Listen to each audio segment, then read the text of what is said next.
જાદવ સ્વાગત કરું છું આપનું જાદવ એજ્યુકેશન નામની આપણી આ YouTube ચેનલનું। મિત્રો આજના વિડિયોમાં આપણે વાત કરવાના છીએ બંધારણ।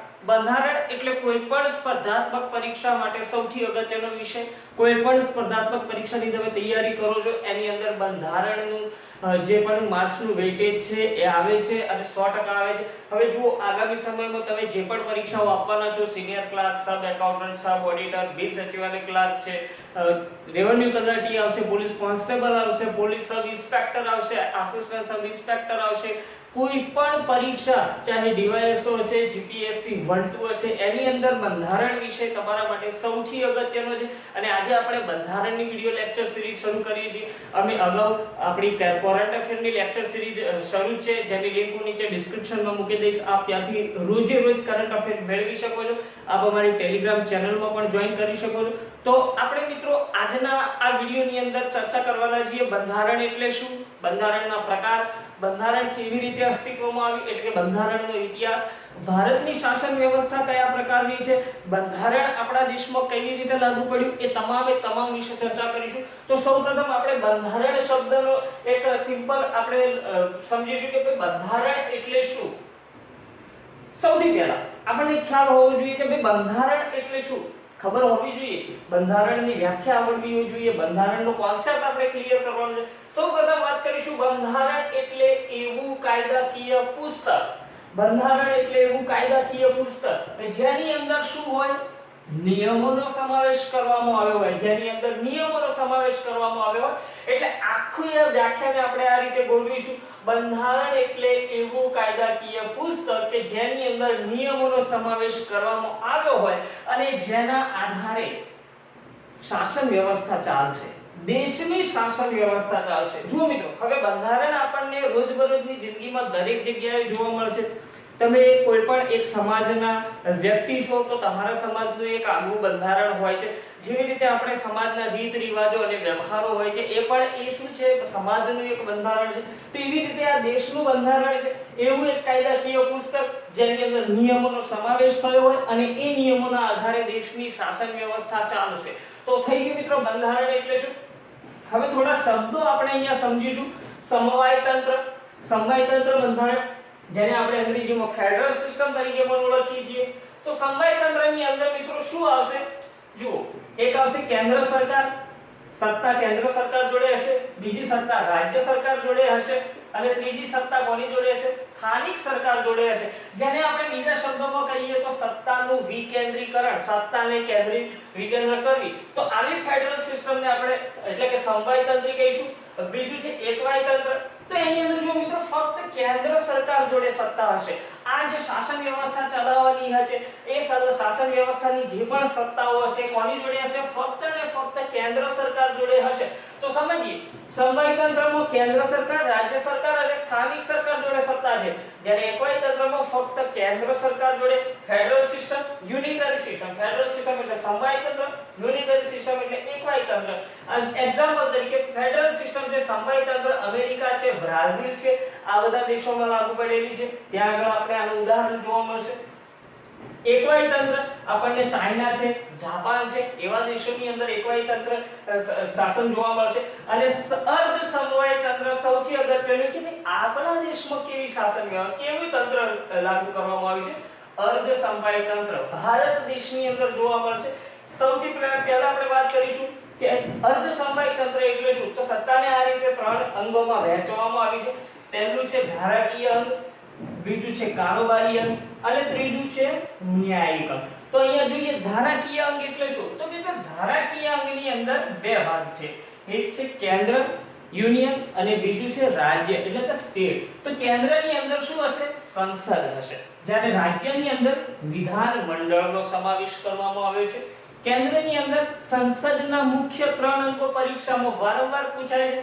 સૌપ્રથમ છે રાષ્ટ્રપતિ, એ સંસદનું અભિન્ન અંગ છે, રાજ્યસભા અને લોકસભા, આ ત્રણ સંસદ કેન્દ્રના અંડરમાં છે। જ્યારે રાજ્યોની વાત કરીશું તો રાષ્ટ્રપતિની સામે રાજ્યમાં હશે રાજ્યપાલ, વિધાનસભા અને વિધાન પરિષદ। તો આ આખું જે માળખું રચાય છે મિત્રો એને ધારાકીય અંગ કહેવાય છે। હવે આને ધારાકીય અંગ શા માટે કહેવામાં આવે, તો શબ્દ સમજો ધારા, ધારા એટલે કાયદો। તો મિત્રો આ લોકોનું જે આ મંડળ આખું રચાયું છે, આ જે અંગ છે એનું કામ શું હશે? કાયદાનું નિર્માણ કરવાનું. એ લોકો સંસદમાં ભારત દેશ માટે જરૂરી કાયદાનું નિર્માણ કરશે. બીજી વાત કરીશું કારોબારી અંગ.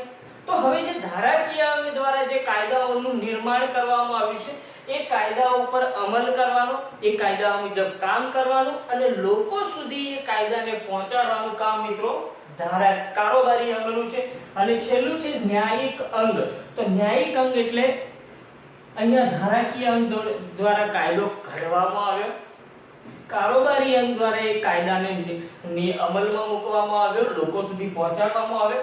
હવે સરકારે એ જોવાનું છે કે એ કાયદાનું લોકો સુધી પાલન થાય છે કે નથી થતું, અથવા તો એ કાયદાથી લોકોને ક્યાંક નુકસાન થાય છે કે નથી થતું. તો એવી તમામ જે બાબતો છે એ ન્યાયિક અંગના અંડરમાં આવશે. જો કોઈ કાયદો દેશના અથવા તો બંધારણના હાથને નુકસાન પહોંચાડતો હોય તો એ કાયદો રદ કરવાની સત્તા સુપ્રીમ કોર્ટ જોડે રહેલી છે મિત્રો. હવે ન્યાયિક અંગની અંદર કેન્દ્રમાં સુપ્રીમ કોર્ટ છે અને રાજ્યોમાં જુદી જુદી હાઈકોર્ટ છે. આ બધી હાઈકોર્ટ છે એ સુપ્રીમ કોર્ટના તાબા હેઠળ કાર્ય કરશે.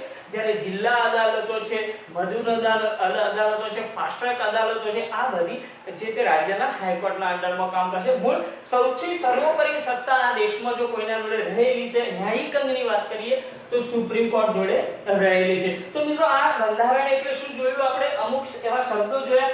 હવે આપણે વાત કરીશું બંધારણના પ્રકારો વિશે. તો અહીંયા જુઓ, સૌથી પહેલું એક પ્રકાર છે મૂળ સ્વરૂપ. તો કે બંધારણનું મૂળ સ્વરૂપ કેવું હશે?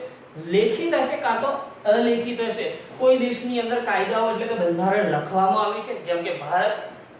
કોઈ દેશની અંદર બંધારણ લખવામાં આવ્યું નથી, જેમ કે બ્રિટન. તે આગળ વર્ષોથી જે કાયદા ચાલે આવે છે એ રીતે ચાલે છે. બીજી વાત કરીશું આપણે સુધારા સ્વરૂપ. પરિવર્તનશીલ અથવા તો અચળ. સુધારા સ્વરૂપનું બંધારણ એટલે કે એવું બંધારણ કે જેમાં સમય જરૂરિયાત પ્રમાણે કાયદાઓમાં સુધારા વધારે કરી શકાય. જેમ કે ભારતનું જે બંધારણ છે અચળ સ્વરૂપનું છે, એની અંદર સુધારા શક્ય છે. હવે તમે જુઓ કે જો ભારતના બંધારણની અંદર કોઈ કાયદામાં સુધારો કરવો હોય તો શું કરવું પડે? અનુચ્છેદ 368 અંતર્ગત સંસદમાં પ્રસ્તાવ લાવવો પડે અને એ પ્રસ્તાવ મુજબ કોઈ પણ બંધારણના નિયમ કે કાયદાની અંદર સુધારો વધારો થઈ શકે છે. નેક્સ્ટ ત્રીજું એક્ઝામ્પલ છે બંધારણના પ્રકારની વાત કરીએ તો સત્તાના સ્વરૂપ. તો મિત્રો અહીંયા સત્તાના સ્વરૂપ જુઓ, એકતંત્રી, સમવાયતંત્રી, અર્ધસમવાયતંત્રી અને પરિસમવાયતંત્રી. આપણે અગાઉ જોઈ ગયા. તો આ જે છે એ સત્તાના સ્વરૂપ છે. આગળ આપણે આને થોડું ઊંડાણપૂર્વક સમજીશું. અત્યારે આપણે જોયું બંધારણના પ્રકાર, બંધારણ એટલે શું, બંધારણના સત્તાના સ્વરૂપો, ધારાકીય અંગ, કારોબારી અંગ, ન્યાયિક અંગ અને બંધારણના પ્રકાર. મિત્રો અગાઉ આપણે સમવાયતંત્રી, એકતંત્રી અને અર્ધસમવાયતંત્રી વિશે વાત કરી. હવે આપણે જોઈશું પરિસમવાયતંત્રી. તો કેન્દ્ર સ્વતંત્ર નહીં પણ રાજ્યો ભેગા મળીને સત્તા નક્કી કરશે. પરિસમવાયતંત્રીની વાત કરીએ છીએ, કેન્દ્ર સ્વતંત્ર નહીં પણ રાજ્યો ભેગા મળીને સત્તા નક્કી કરશે. એકવાયતંત્રી, કેન્દ્ર સ્વતંત્ર હોય એવું. અને અપરિસમવાયતંત્રી, રાજ્યો પોતાના નિર્ણયો સ્વતંત્ર રીતે લેશે અને કેન્દ્રથી અલગ થઈ શકશે.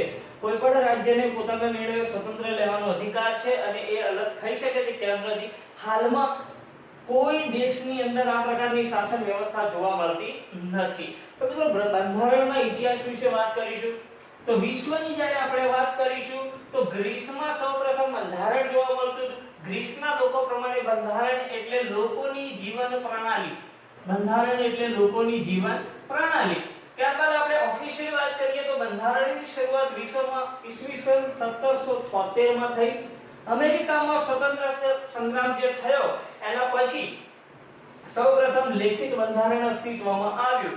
મતલબ કે વિશ્વનું સૌપ્રથમ બંધારણ મિત્રો કયા દેશોનું છે? અમેરિકાનું. વિશ્વનું પ્રથમ બંધારણ જો પરીક્ષામાં પૂછાય તો અમેરિકા દેશ દ્વારા લખવામાં આવ્યું હતું 1776 માં જે સ્વતંત્રતા સંગ્રામની બાદ. હવે ભારતની વાત કરીશું મિત્રો. આપણે આ વિશ્વની વાત કરી. ભારતમાં સૌપ્રથમ બંધારણનો ખ્યાલ મહાત્મા ગાંધી દ્વારા આપવામાં આવ્યો હતો, પરંતુ એનો વાસ્તવિક ખ્યાલ એમ એન રોય એટલે કે મનવિન્દરનાથ રોય દ્વારા આપવામાં આવ્યો હતો. અને એ આ જે ખ્યાલ આપવામાં આવ્યો, આપણને ખ્યાલ છે કે ભારત એ બ્રિટિશની ગુલામીમાં જીવતો હતો, અંગ્રેજોની, અને ભારતની સ્વતંત્રતા ચળવળ થઈ અને ભારત જો દેશ આઝાદ થઈ જાય તો ભારત દેશનું પોતાનો એક આગવા કાયદાઓનો નિયમ હોવો જોઈએ. અગાઉ જ આપણે કાયદાકીય પુસ્તક બંધારણની વાત કરી, તો આ સૌપ્રથમ ખ્યાલ મહાત્મા ગાંધી દ્વારા આપવામાં આવ્યો, પણ એનો વાસ્તવિક ખ્યાલ જો પૂછવામાં આવે તો એમએન રોય એટલે કે મનવિન્દરનાથ રોય દ્વારા અપાયો. ત્યારબાદ 1946 ની અંદર અંગ્રેજ સરકારે, બ્રિટિશરોએ ભારતને બંધારણ આપવું કે ના આપવું, ભારતને આઝાદી આપવી કે ના આપવી, ભારતને પોતાનું બંધારણ ઘડવાની છૂટ આપવી કે ના આપવી, એના માટે એક કેબિનેટ મિશન ભારતમાં મોકલવામાં આવે છે 1946 માં, જેમાં મુખ્ય 3 સભ્યો હોય છે: સ્ટેફર્ડ ક્રિપ્સ, એવી એલેક્ઝાન્ડર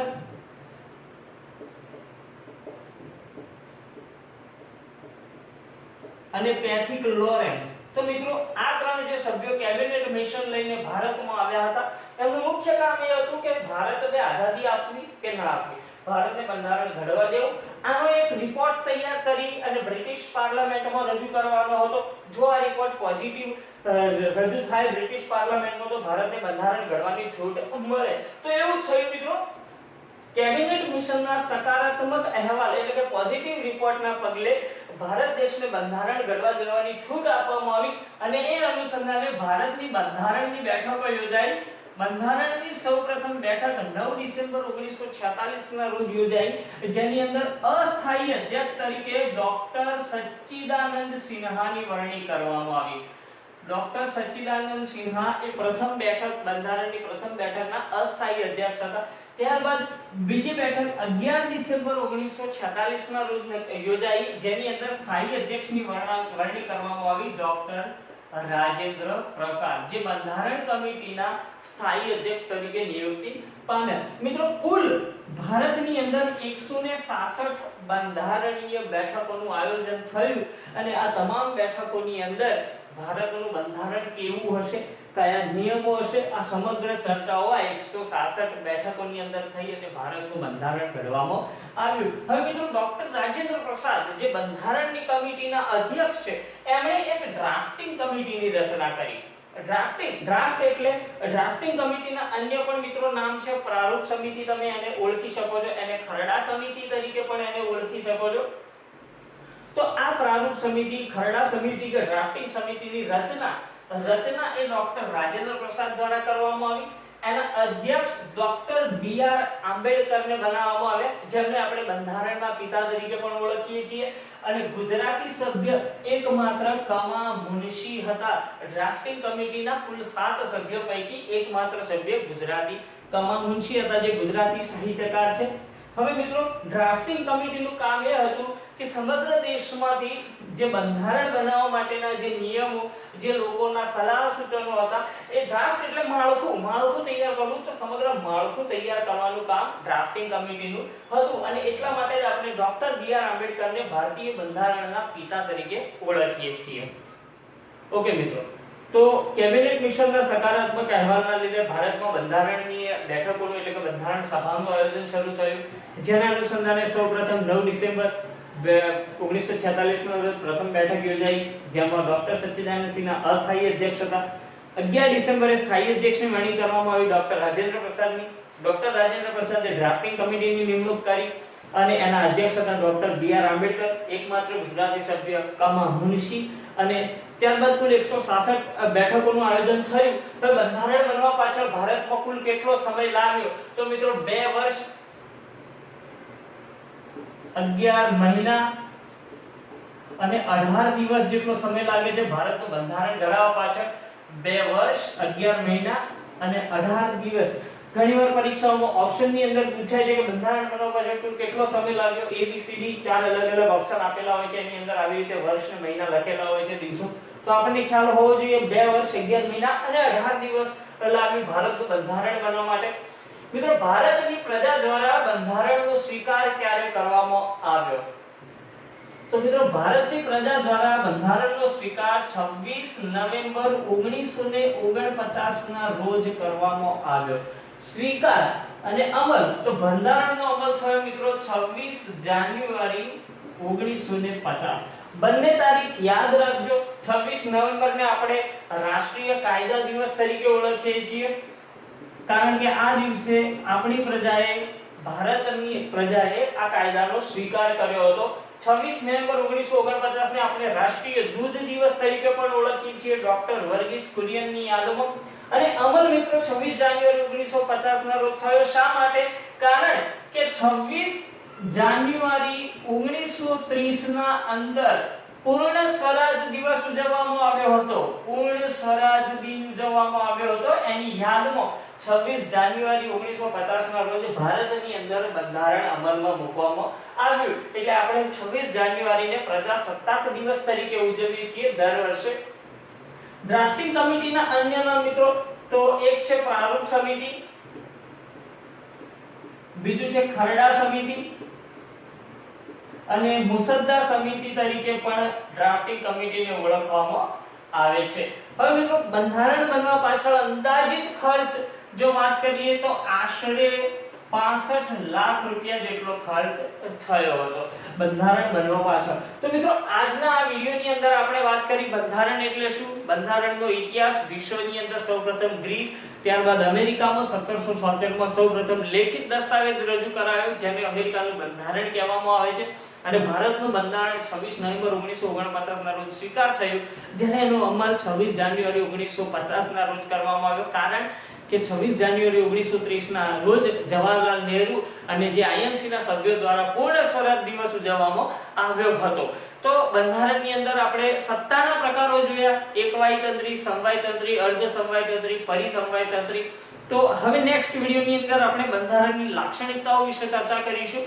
તો આશા રાખીએ છીએ આપને અમારો આજનો વિડિયો પસંદ આવ્યો હશે જો પસંદ આવ્યો હોય તો કમેન્ટની અંદર જરૂરથી જણાવશો તો અમે વધુને વધુ વિડિયો સાથે રજૂ થઈ શકીએ અમને એક પ્રોત્સાહન મળે આપના માટે બંધારણના બીજા વિડિયો બનાવવા માટે ધન્યવાદ